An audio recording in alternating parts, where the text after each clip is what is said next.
They told her the Americans would cut off her hand.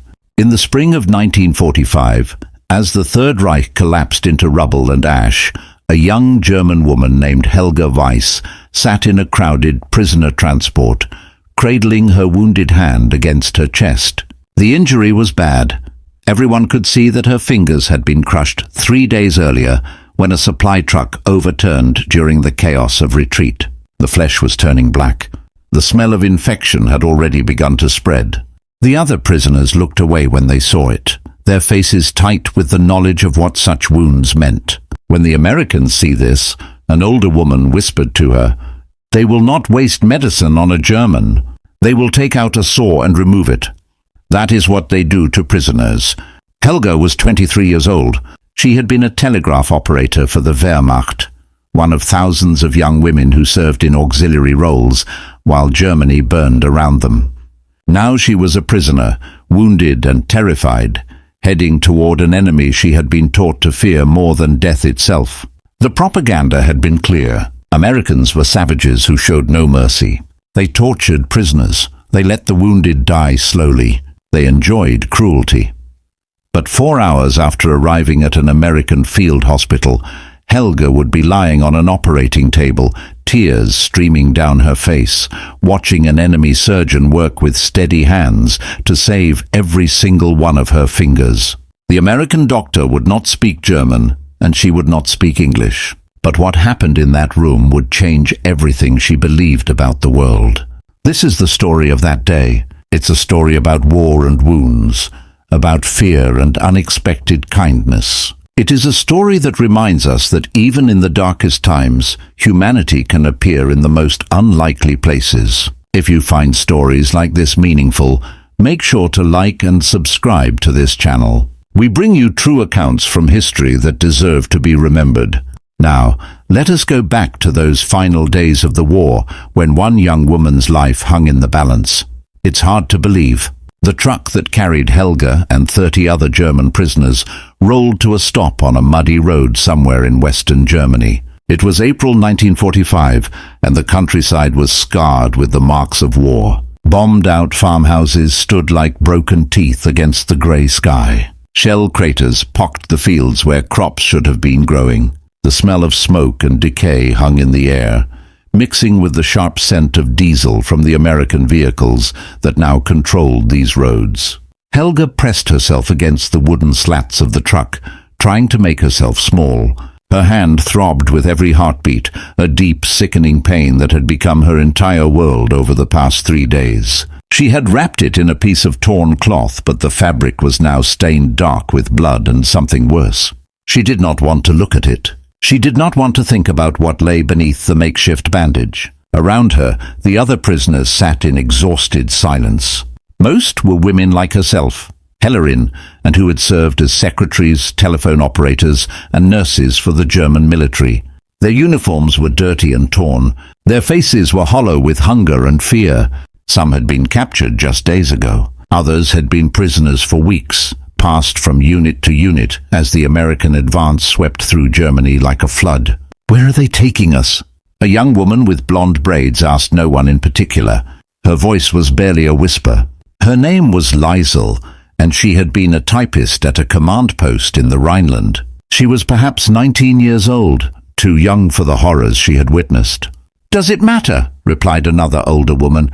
Her name was Gertrude, and she had been a nurse at a military hospital before its capture.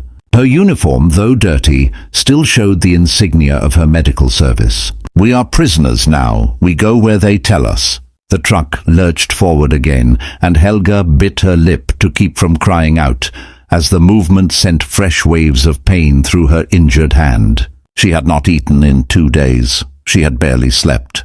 The world had become a blur of grey skies and rumbling engines, and the constant grinding fear of what would happen next.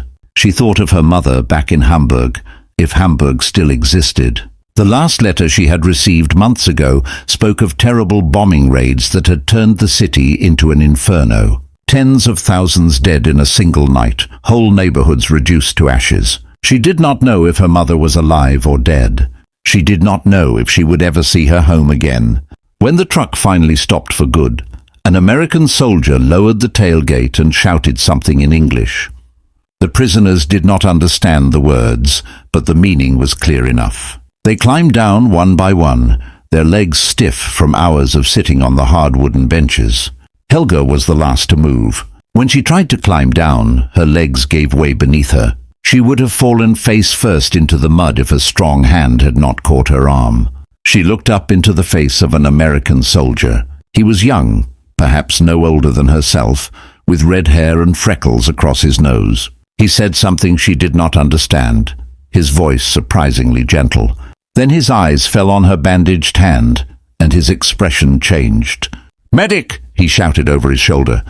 "We need a medic over here." Helga's heart began to pound. This was it. They had seen her wound. Now they would take her somewhere and cut off her hand with a dirty saw, just as she had been warned. She tried to pull away, but she was too weak. The world swam before her eyes. "No," she whispered in German. "Please, no." But the soldier only held her steady, his grip firm, but not cruel, as another figure in olive drab came running toward them across the muddy ground. The building they took her to had once been a German school. The Americans had converted it into a field hospital, and the hallways that once echoed with children's voices now held the sounds of war. Groaning, wounded, shouted orders, the clatter of medical equipment being wheeled from room to room. Helga was placed on a stretcher and carried inside by 2 American soldiers. The smell hit her immediately. Antiseptic, blood, and something sharp and chemical that she did not recognize. Everywhere she looked, she saw wounded men lying on CS and makeshift beds. Most were American soldiers, but she spotted a few German uniforms as well. They were treating Germans. The realization struck her like a physical blow. The enemy was treating wounded Germans in the same hospital where they treated their own men. A German soldier with a bandaged chest lay in a bed next to an American with his leg in a cast. They were not separated. They were not treated differently. They were simply patients, all of them receiving care. "That cannot be right," she murmured to herself. "It must be a trick."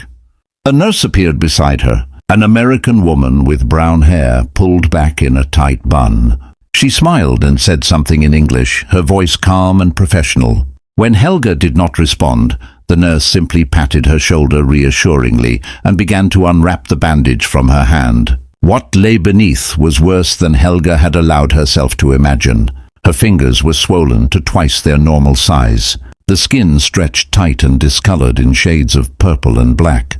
The smell of infection rose from the wound like a wave. The nurse's smile faltered for just a moment before she recovered and called out something to a colleague across the room. More people gathered around Helga's stretcher. She heard urgent voices, saw concerned faces looking down at her hand. Someone was shaking their head. Someone else was pointing at her fingers and speaking rapidly. A doctor approached, examined the wound, and frowned deeply. They are deciding how to cut it off, Helga thought, and the tears she had been holding back finally began to fall. They are deciding whether to take the whole hand or just the fingers. She closed her eyes and waited for the end to come. But the end did not come. Instead, Helga felt herself being lifted again, stretcher and all, and carried down a hallway to another room. This room was smaller, cleaner, with bright lights overhead and metal tables lined with surgical instruments. The sight of those instruments made her heart nearly stop. "Please," she begged in German, not knowing if anyone could understand her. "Please do not cut off my hand. I need my hand. I am a telegraph operator. My hands are everything, please." A man appeared at her side. He was tall, perhaps in his 40s, with graying hair at his temples and tired lines around his eyes. He wore a white coat over his military uniform, and his hands were already being fitted with surgical gloves by an assistant. When he looked down at Helga, his expression was serious, but not unkind. He spoke to her in English, and though she could not understand the words, something in his tone made her pause. There was no anger in his voice, no cruelty. He sounded almost like her own father had sounded when she was a child and had heard herself playing in the garden. The nurse who had first unwrapped her bandage appeared beside the doctor. She said something to him, gesturing at Helga's face at the tears still streaming down her cheeks. The doctor nodded slowly. then turned and spoke to someone Helga could not see. A moment later, another figure approached the table. This one was different from the others.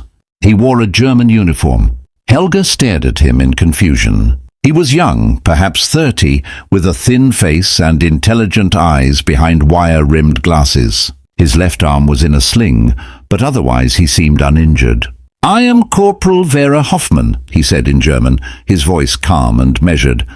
"I am a prisoner here like you. I speak English. The Americans have asked me to translate for you." "They are going to cut off my hand," Helga said, her voice breaking. "Tell them I do not want them to. Tell them I would rather die." Vera Hoffmann shook his head slowly. "They are not going to cut off your hand. That is what I came to tell you." He paused, glancing at the American doctor who was examining Helga's wound with a magnifying glass. "This man is Captain James Morrison. He is a surgeon, one of the best, they say.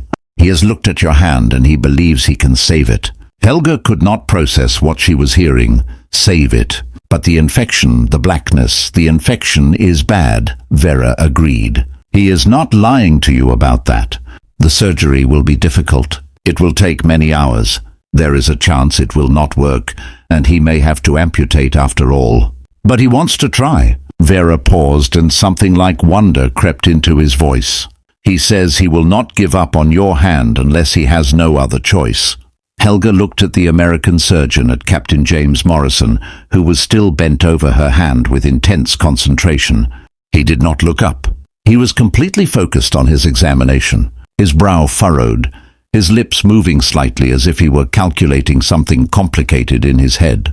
"Why?" she asked. "Why would he do this? I am the enemy." "I am nothing to him," Vera translated the question. Captain Morrison looked up, meeting Helga's eyes for the first time. He spoke slowly, giving Vera time to translate each sentence.